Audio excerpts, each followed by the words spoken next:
Thank you very much, Madam Speaker, for the opportunity to contribute to this motion.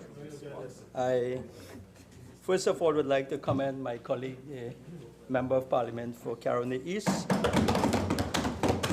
for bringing a very timely motion.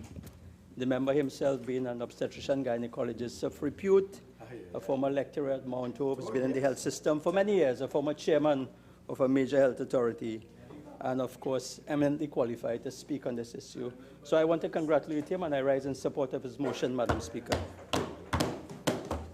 Madam Speaker, before I go into the meat of the motion, please allow me the opportunity to just correct a few of the utterances made by the Member of Parliament for St. Joseph and the Minister of Health. And the member mentioned the Welch report and not going to a JSC. I just want to make it clear that the government still had the option to deal with the Welch report. It may have been that perhaps there were not any substantial recommendations in that report. With all due respect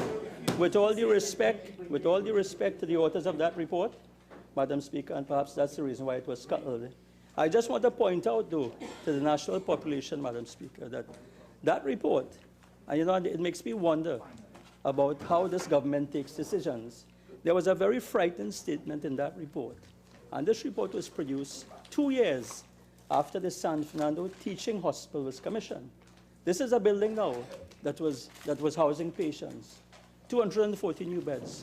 And there was a statement in that report, in that Welch report, Madam Speaker, that suggested that perhaps the use of the San Fernando Teaching Hospital should be reviewed. I was shocked, Madam Speaker, to read such a statement. The implications of that, if taken seriously by any government, would mean that you would have to remove patients from a hospital and repurpose that building. Very, very frightening indeed. But I say no more about that. I'll just leave that to rest, Madam Speaker. I do want to wish the Minister all the best with his eye infection. Minister, I trust that he will get better soon. And I'm happy to hear that there's augmentin available, Curam or whatever. Just be aware, of course, this is just friendly advice that Curam does cause a lot of diarrhea. So I would just advise you that to be cautious in your use of Curam.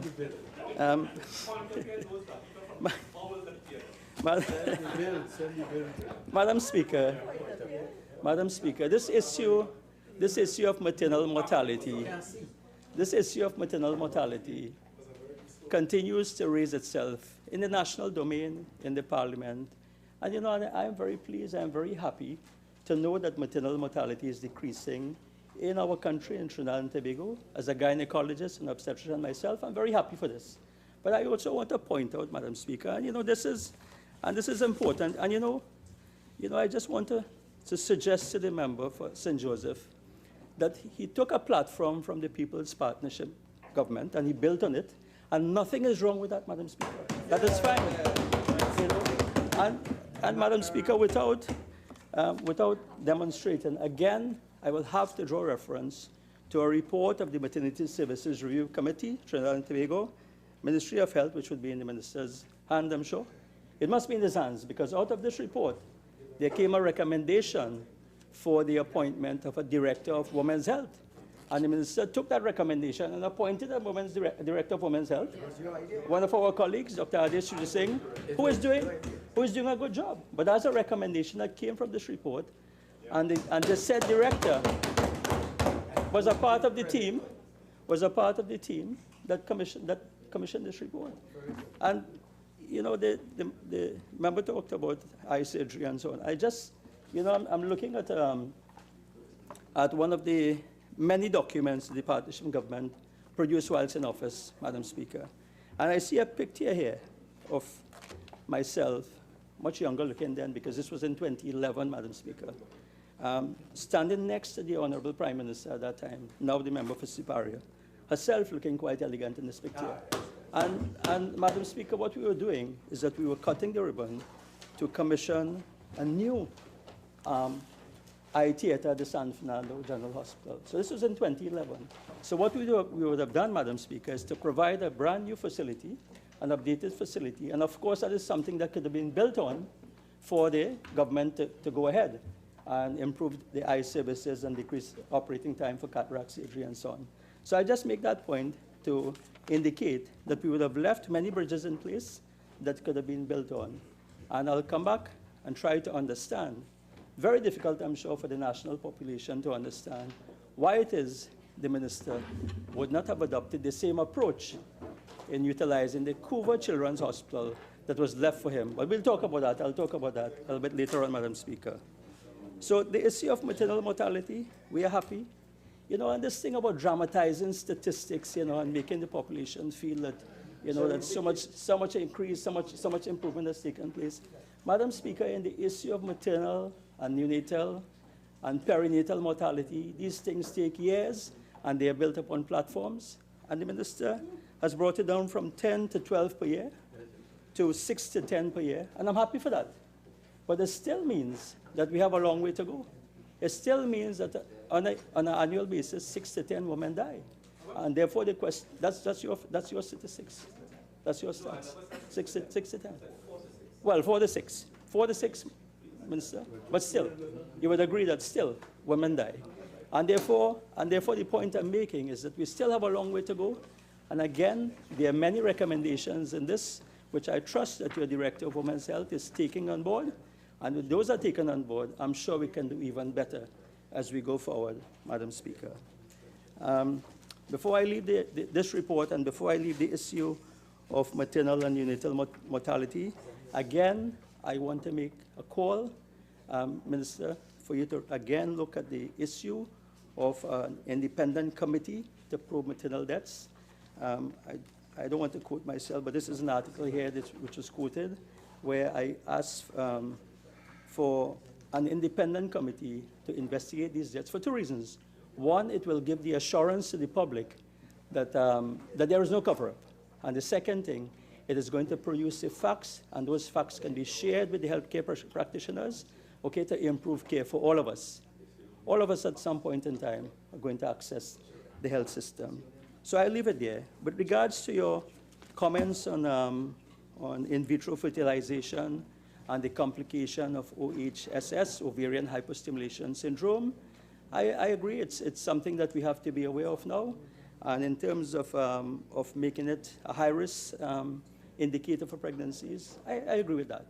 But at the same time, Minister, what I would want to point out is that the women who can afford IVF and ovarian stimulation, they have to be, they have to have some means. And there are many in the population who don't have the means to treat their subfertility and their infertility. And I make an appeal for you to consider having purpose clinics for infertility in the public health sector. That's something that could be done, and we can do certain investigations up to a certain stage. And then if that doesn't work well, then they can go on to these centers where the treatment is much more expensive. So you spoke about cataracts. I will not go into that. We spoke about the basis for the cataracts. But again, to point out that the story is not all rosy. And there are still many shortages in the department with regards to cataracts, both equipment and supplies. Now, no CT scanning in San Fernando General Hospital. You know, Minister, I would trust that you just got your information wrong and that you were not trying to mislead this Parliament and the public. And you're correct that I was the chairman of the Southwest Regional Health Authority from 2010 to 2015. I was indeed.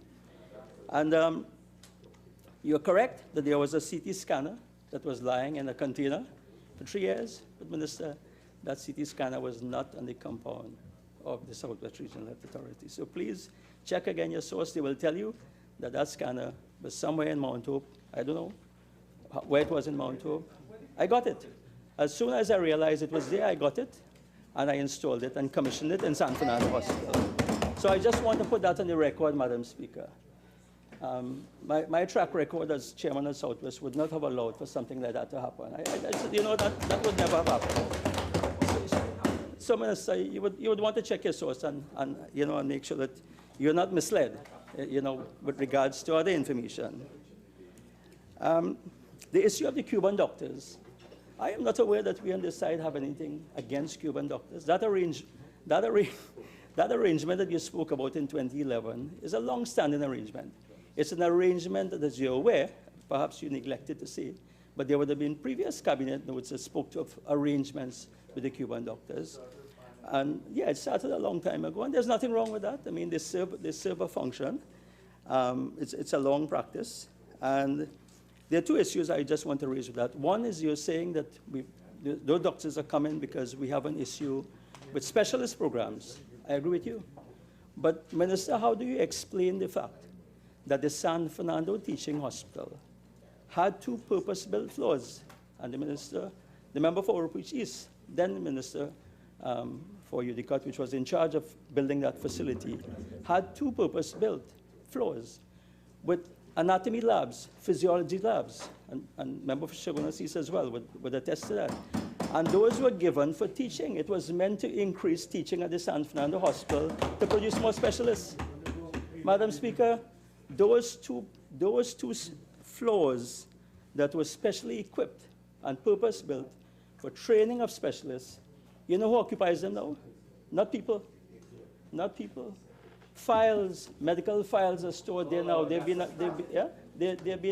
used by the Human Resource Department at the RHA. Minister, I'm sure if you're aware of that, you wouldn't have allowed that. We talk about that. You have a chance to talk about that. That was to ensure productivity and efficiency. So I just wanted to make that point, Madam Speaker. Now, Central Block. Central Block, you spoke about Central Block and why we did not build Central Block. And you indicated and you imputed that the Member of Parliament, the member for Barrett, someone who is not here, and the then Minister of Health, was against building Central Block. You know, in the member's absence, I just want to say that this member and then Minister of Health was not against anything. He was for everything in the health sector. So it's unfair to make a statement that he was against building the Central Block. And I want the population to understand that this whole issue of Central Block and Port of Spain and San Fernando and Mount Hope was part of the holistic picture. It was part of the way that we, as a government then, thought about the health sector. And Madam Speaker, the population should be aware that the refurbishment of Port of Spain Hospital would have included a holistic plan to deal with a new Port of Spain Hospital. Those plans are there, Minister. I'm sure that you're aware of it. Likewise for San Fernando. And let me talk a little bit about San Fernando as part of those plans. And it is part of the problem that you are facing now with the overcrowding and all of the issues and so on. Because when that teaching hospital was built and commissioned in 2014, the purpose and the thinking behind it was that by moving some of the wards across, it would have given you the opportunity and the space to be able to refurbish the old building in the meantime and have more beds. And you have not done that. So Madam Speaker, I just wanted to clarify that issue. It was nothing about not building Central Block or building Couva instead of Central Block. It was never an argument about one against the other. It was all meant to be part of a picture, you know, and they were meant to complement each other. So it's as simple as that. 234 interns, Minister, you know, you have this way, and I must commend you, you have this way of taking figures and playing with them and trying to impress the population. You're very good at that.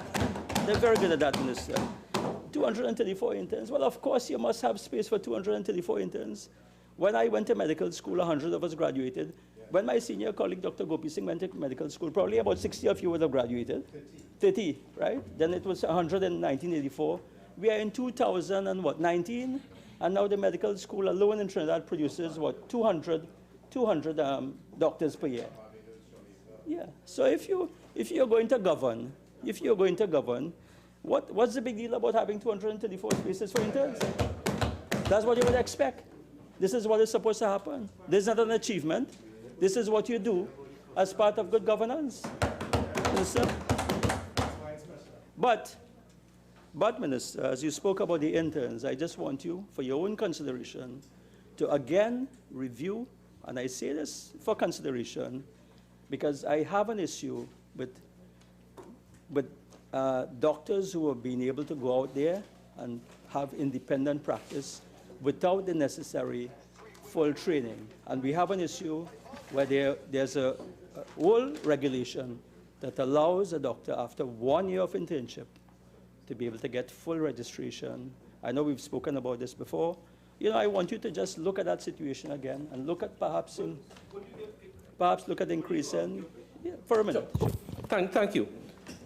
Would you support me if I approach UE to have internship increase from 1 year to 2 years? If we start the conversation, would you support me? Yeah. Thank you, Minister. And before I answer that question directly, I want to indicate to you, Minister, that when I graduated from medical school in 1984, there was a 2-year internship. In fact, I did a 2-year internship where you did the first-year rotation, the normal obstetrics, gynae, medicine, surgery, pediatrics, and then you had a second year. And I make this point because in the second year, you would do 6 months community health, and you would do a 6-month elective. I will support you because there's a precedent for it. It's been done before. It increases your experience in the hospital, and you can make better doctors. So it will require some change it will require some change, but I think it's something can be done. But more than that, Minister, it also solves another problem you have. Because when these interns graduate after a year, they can't get house officer positions. So they could be guaranteed at least 2 years employment, and then they get the registration, and they go outside, and the experience. So it's something that we should look at building on.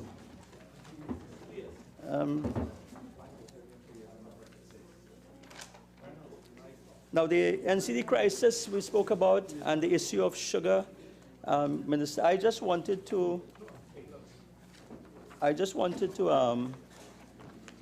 refer to an article, and I'm happy that you've banned the sale of soft drinks in school and so on. That's fine. We have a big issue with childhood obesity in the country. I mean, that's something that needs to be addressed. But of course, as you know, we also have an issue with adult obesity, and how do we tackle that problem? And Mr. Deputy Speaker, if you will permit me, I just want to refer to an article in the Guardian, the Trinidad Guardian of May 10, 2019, this year. And it says, Ministry to impose sugar tax on beverages. Now, I know this came out of a discussion at one of the public account committees where technocrats at the Ministry of Health had indicated that they may be looking, the ministry and the government might be looking at the imposition of a sugar tax. I'm not saying I'm supporting a sugar tax, Minister. I just want to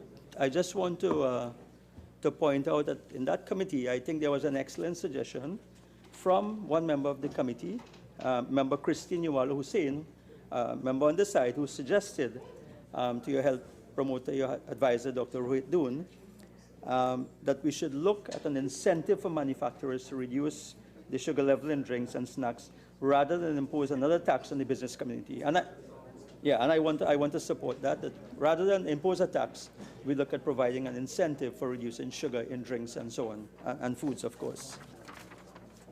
So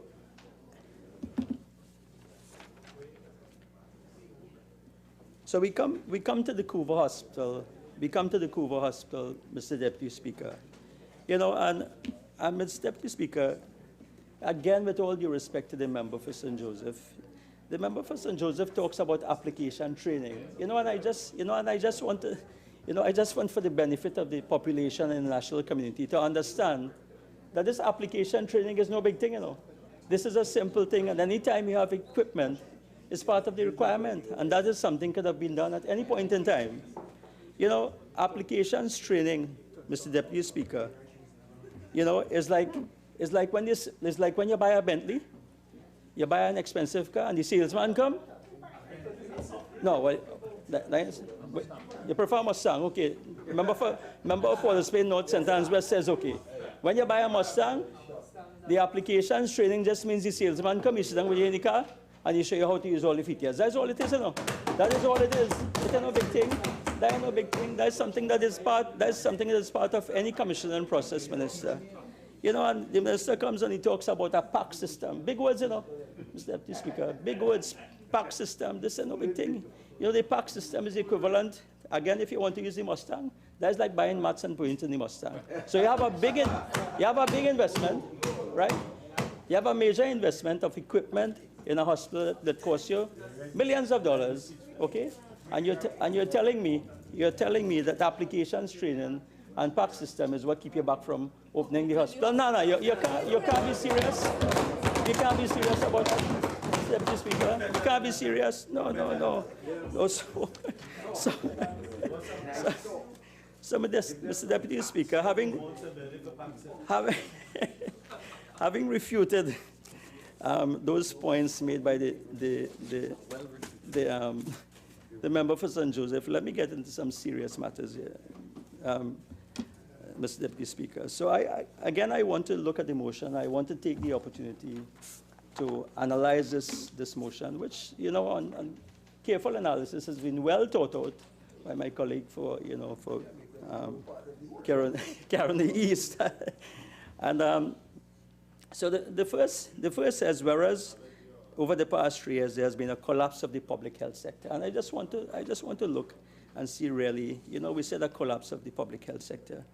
And before I go on to speak about collapse of the public health sector, Mr. Deputy Speaker, I want to take the opportunity to commend and to congratulate all the healthcare workers in this country, all the doctors and nurses, and all the others who support the system for continuing to work and to provide service under very difficult circumstances with lack of resources, okay, and sometimes with poor management and supervision. So I want to commend them because they work under difficult circumstances. And I mean this in a very sincere way. And I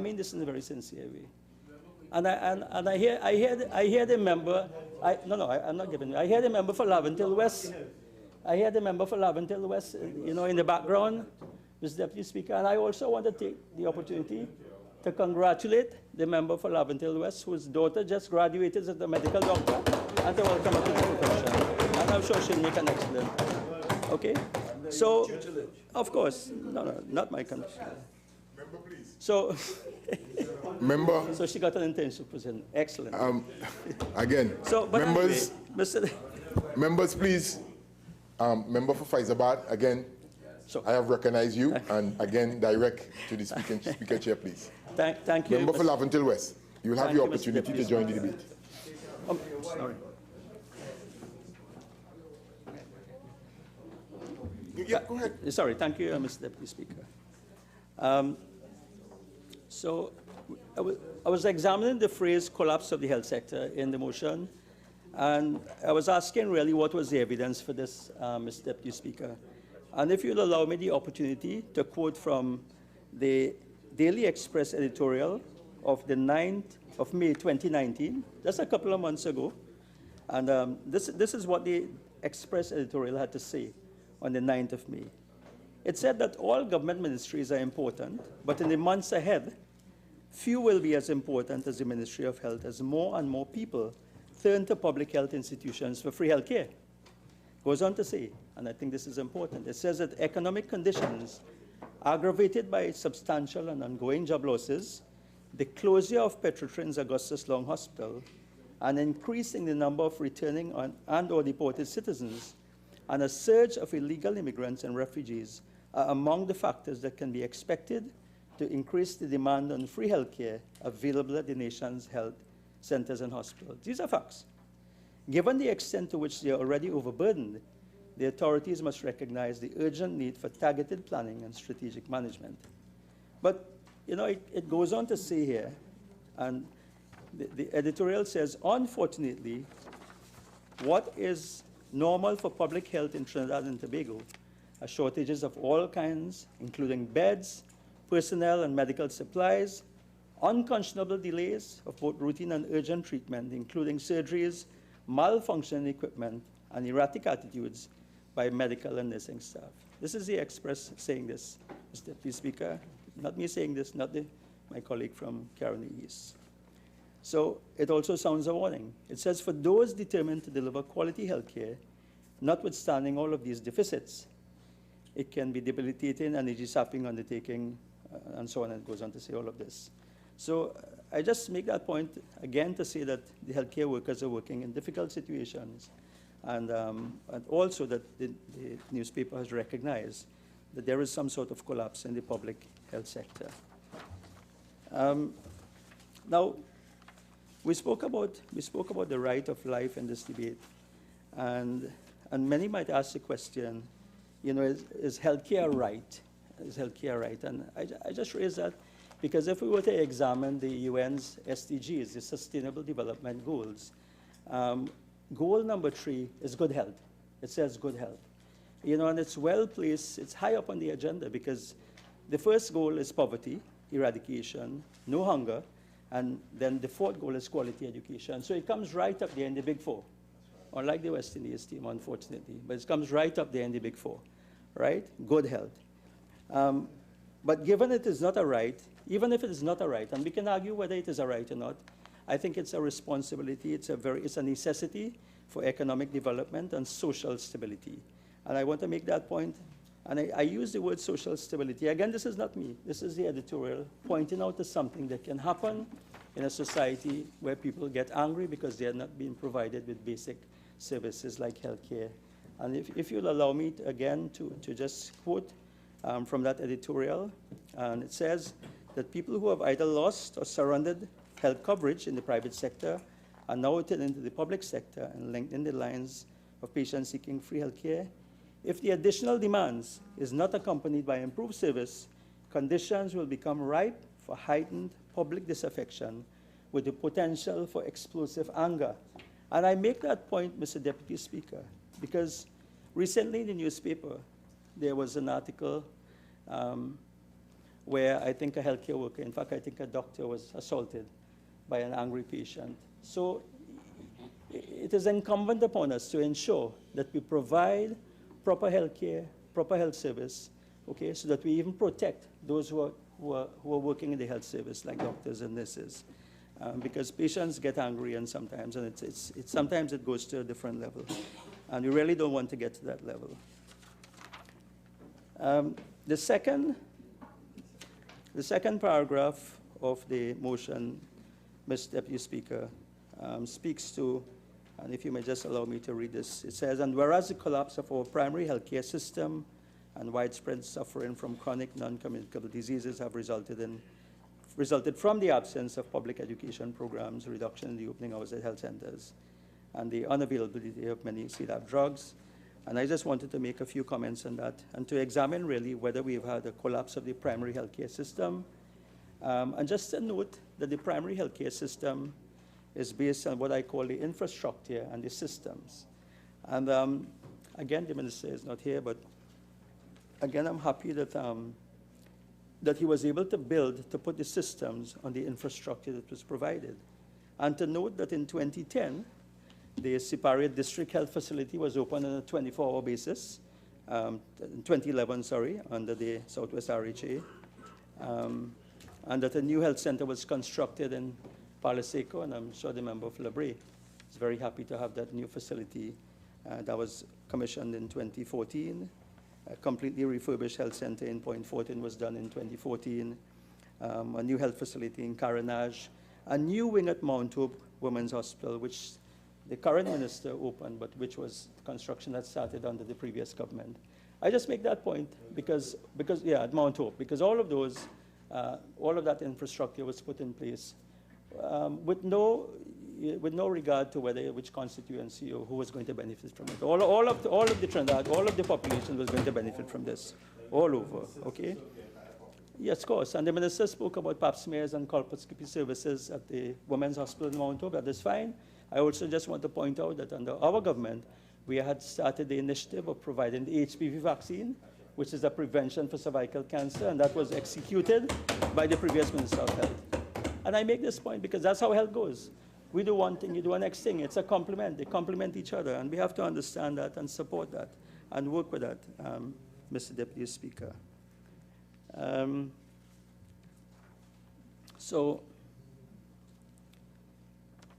Right, and then, well, my colleague spoke about the extended opening hours. I still believe I want to support, there's still a role for the extended hours. I would make a plea to the government to reconsider those they have closed down, and they can be of benefit in circumstances when people return after work and so on. They can utilize those facilities.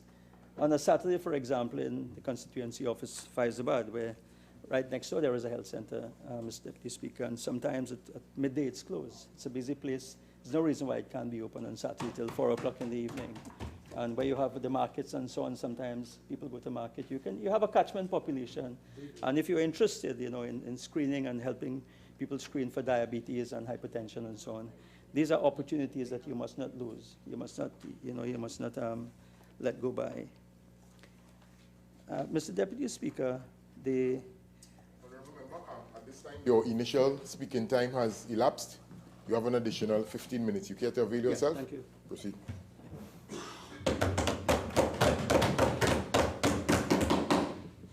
So thank you, Mr. Deputy Speaker. Right, I just wanted to, again, I want to look at this issue of so many unemployed doctors and, and suggest some ways that these doctors can be engaged in the system. And one way that they can be engaged is to allow them to work in primary care facilities, to have them work in the health centers. That's one way. It may require some change in terms of the terms and conditions under which they work. You might want to consider giving them some sort of rural allowance and so on. And I say that because there is an article where the minister had to make the point about house doctors who refuse jobs will have to repay gate. That's not really a good situation where the state has funded doctors and so on. You have to give them and provide every opportunity for them to be able to work in the system. And if it means that you have to change things a little bit, then so be it, but you get them out there to work. So the special incentives, and I spoke already about, you could actually use the 6-month mandatory elective in the community as part of that, if you expanded the internship program. So it's something that the minister may want to consider. Now, the other idea that I want to throw out, Mr. Deputy Speaker, is with regards to engaging these doctors in something what I would want to call a medical call center. For want of a better term, I mean, we can develop on whatever it is, but the idea was to give general and broad advice, by modern communication means the phone, WhatsApp, and so on, and you can have doctors there, you can have patients able to call in, discuss problems, and that may actually decrease the amount of visits that you might have to an accident and emergency department or a health center, just by the problem being solved on the phone. Of course, there'll be certain ways you'll have to do it and procedures and so on. The other idea I wanted to throw out is with regards to, again, making things like blood pressure machines and glucometers, the ones for checking your sugar, available at a very subsidized cost to members of the population so they have access to this. And I did mention before that it might be a good idea, as we're talking about primary health and and so on, it may be a good idea to look at providing incentives for those who pay gym fees, for example. You can look at giving them a rebate or a substantial rebate, and I'm sure we'll have a lot more people going to the gyms. Of course, we want to improve the parks and so on. I'm sure that you have many parks that in your constituency, Mr. Deputy Speaker. But for those who don't, they have to use the gyms and so on, and that kind of incentive will be good for them.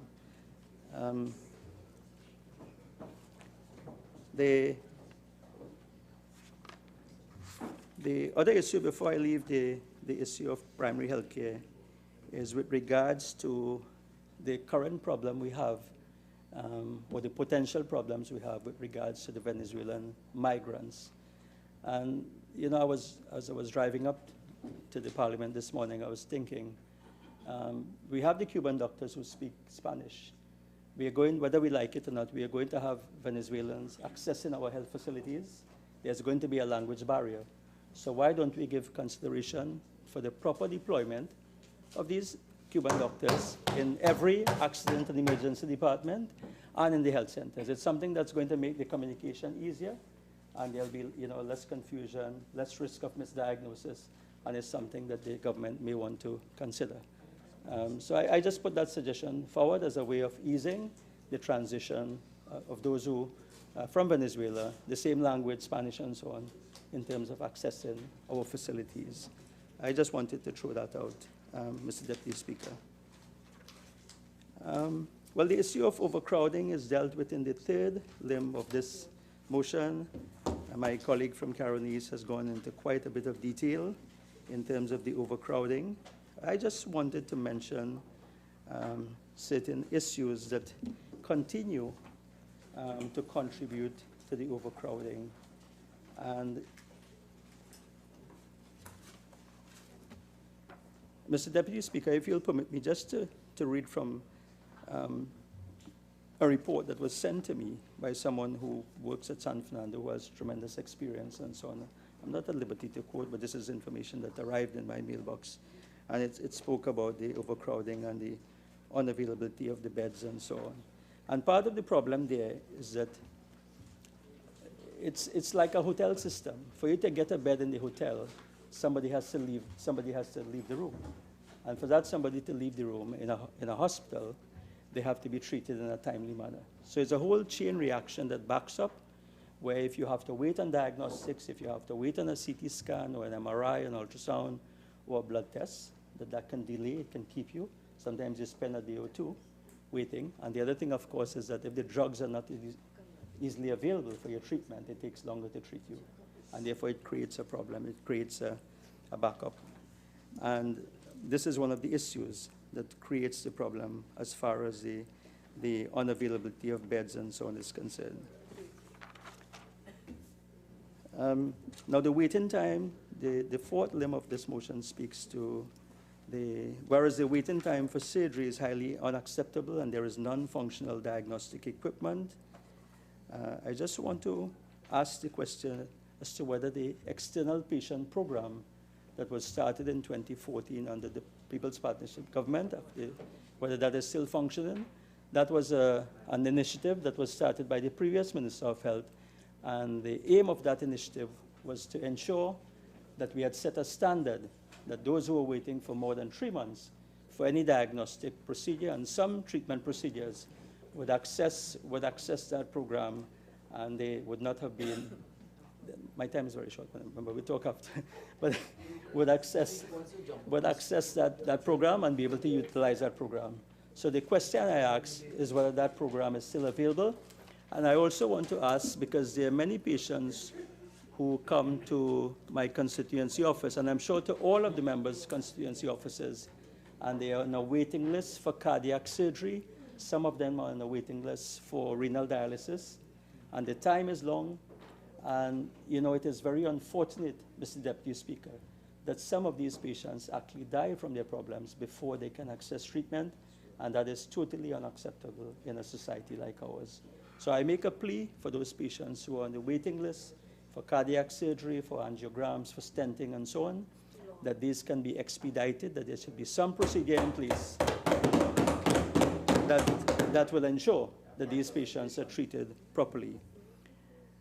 On the issue of the waiting list for surgery as well, there's also another issue with regards to the provision of surgery for those patients awaiting gynecological cancer. And I know my colleague for Caronese would have mentioned that, but there's also a problem in terms of the arrangement of what we call the gynecological cancer services, where you have a long waiting time. And if that happens, it means that by the time the patient is treated, the cancer could have spread, and it costs besides increasing the morbidity to the person and so on, it will cost the state more in the long run to provide chemotherapy and other modalities of treatment. Yeah.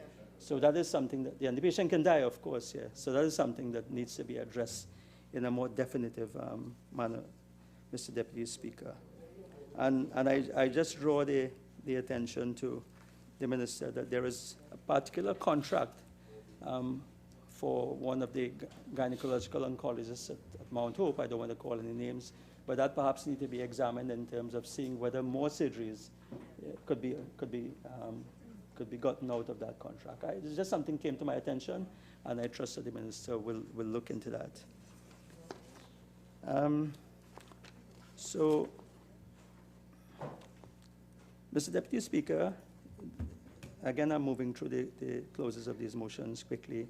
And clause 6, I think, is very important, and it speaks to whereas the closure of the central block of the Port of Spain General Hospital, the underutilization of the Couva Hospital, and so on, have deprived patients of care. And if you'll allow me, Mr. Deputy Speaker, just to speak briefly about the Couva Hospital. And, you know, this thing about the hospital was opened on August 14th and closed on August 14th, we have to go beyond that, and we have to go beyond the construction site thing. I just want to make the point that when that hospital was opened for commissioning in August, there was a plan of action in place that spoke to the next 6 months, and if that plan was followed and not scuttled by the present government, that hospital would be open and patients would have been served at the hospital. I just want to clear that for the public to understand. You know, and I have many documents here, which I will not have the time to go into, Mr. Deputy Speaker, that speaks to the exact plan and provides details. And in fact, the commissioning manager got so frustrated that the person, you know, had to resign and left the country and went to greener pastures in the UK and so on, because under the present government, it was just taking too long to complete that commissioning process and get the hospital running. So it's a great tragedy, you know, that it's taken 4 years for this hospital to be utilized. And I look forward to next week, you know. I look forward to next week. I'm not holding my breath. I'm sure we are not holding our breath on this side. We are hoping for the population that will open next week. It's July. We're really hoping that we'll see something happening. And I trust that it will happen. Yeah, well, my colleague is saying the grass will be cut, but I'm hoping that we'll actually see patients, you know, going into that hospital. And as I talk about that hospital, Mr. Deputy Speaker, I want to make one point. You know, it is sad when a hospital is built in a certain way. And the minister spoke recently in this parliament about creating a center of excellence. That's fine. But in his contribution, he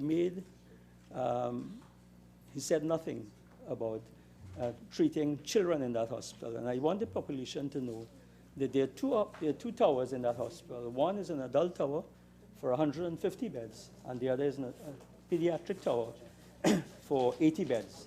It was designed that way, Mr. Deputy Speaker. And if it is that you're not going to provide children's services, it means you have a tower that has 80 beds that you're now going to have to reconfigure it. But more than that, Deputy Speaker, I want to make the point that this is the only hospital in Trinidad, and perhaps one of the few in the Caribbean, that has a purpose-built pediatric emergency entrance. That is an important point. It was designed that way, because when children go to a general accident and emergency department, sometimes there is a process to filter them, but sometimes they don't get the attention that they deserve, and they can be neglected whilst waiting and lost amongst the adults and so on in the accident and emergency. So again, I trust and hope that the government will revisit and look at exactly how that facility is going to be utilized. So, Mr. Deputy Speaker, in the short time I have left, I just wanted to raise the issue. You have 2 more minutes, member. Oh, all right, I just wanted to raise the issue of the plight of the Petrin workers. I say that because I had a meeting in my constituency last night, not for this purpose, but for some other reasons. And you know, it was sad for me to see that those workers have been left out in the dark with regards to their pension plans, and now they have access to they don't have access to health care. I want to tie this in. Oh yeah, I was now going to say, yeah, you know, to tie it in the relevance. Yeah, I just want to tie it into the fact that the Augustus Long Hospital has been closed down, and that we have one less facility with 50 beds less in the system that needs definitely needs beds. And also to ask a question that whether the equipment at this particular Augustus Long Hospital is being looked after, because we have seen recently in the news where equipment at other facilities have been lost and stolen and so on. So I draw that to the government's attention. So, Mr. Deputy Speaker, as I close, I just want to say that I want to encourage the Minister of Health and the government to build on the bridges that were created and left by the People's Partnership government. I want to say that let us put the right people in the right places. My colleague spoke about mismanagement and poor management in the RHAs and so on. Put back the proper systems and ensure accountability, and you know, and to tell the minister to do what he did with the maternal health platform, with the other initiatives that are there for him. So, and to do the right thing with the Couva Hospital, and to do it now. So with those few words, Mr. Deputy Speaker, I want to say that I fully support the motion brought by my colleague, and thank you very much.